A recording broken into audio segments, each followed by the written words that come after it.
Sa isang maliit na baryo, naninirahan ng pamilyang Lopez. Kilala sila bilang simpleng pamilya. Masipag ang tatay at maalaga naman ang nanay. Ngunit sa kabila ng maayos na pagpapalaki, si Arjanel ang nag-iisang anak na dalaga. Lagi siyang abala sa cellphone, hindi nakikipag-usap ng maayos, at palaging galit kapag pinapayuhan ng kanyang magulang. Sino magilit sa akin? Ikaw na.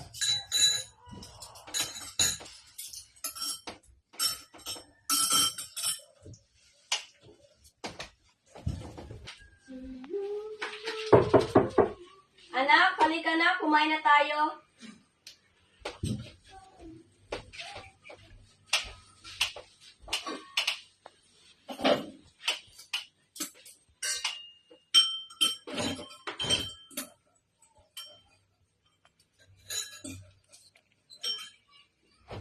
Anak, can you please put your phone down? Kumain ka naman.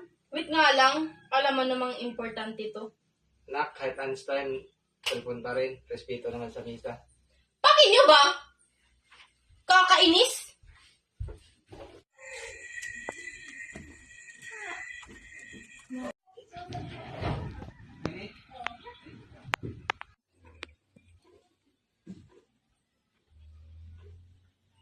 Anak, bakit ka lumalabas gabi-gabi nang walang paalam?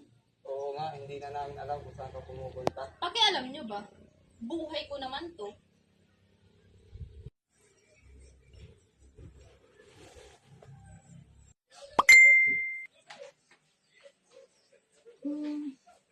Hindi na ako magpapaalam.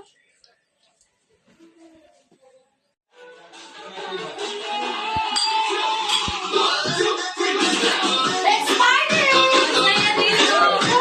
Cheers!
Anak, ano yung suot mo? At lasing ka pa?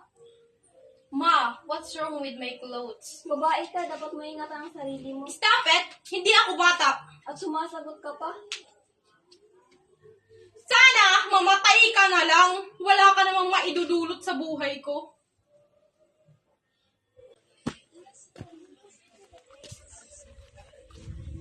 Ulab, bakit ka nandito? Lumayas ako sa bahay namin. Dito muna ako.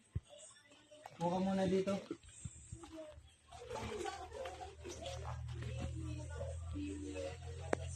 Hinga ka muna. Inom lang tayo para mabawasan problema mo. Sige.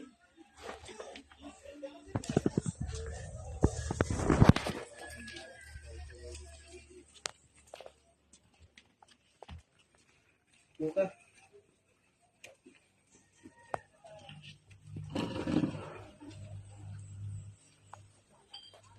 Inom.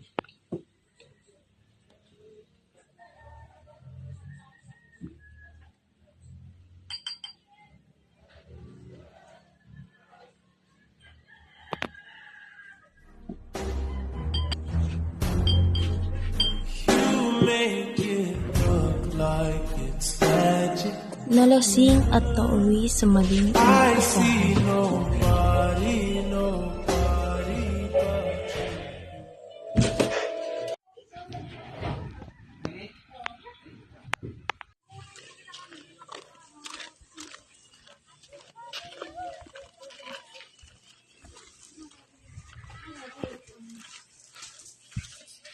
Tao po, pabili po ng PT. Ilan po ba?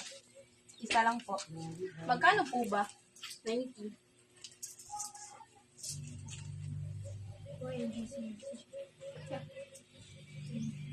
Thank you po.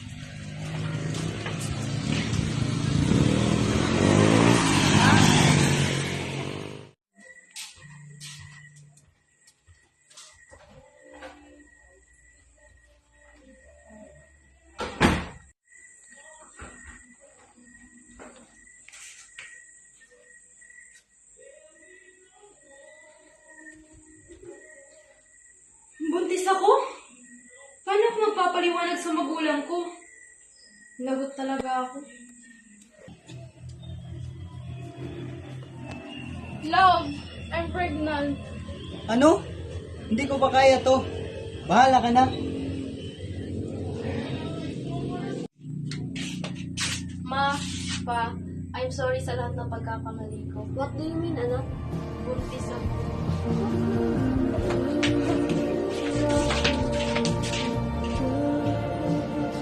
Kahit na may pagkukulang siya bilang anak, his family still accepted her. Dahil naniniwala sila na everyone deserves a chance to change and correct their mistakes. It's important to listen to parents kasi sila ang nag-guide, nagmamahal at nagtuturo ng lessons na makakatulong for a better future.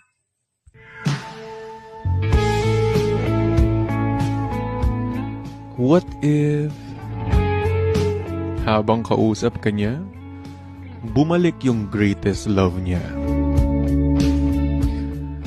Eh di paano yan? Talo ka na naman.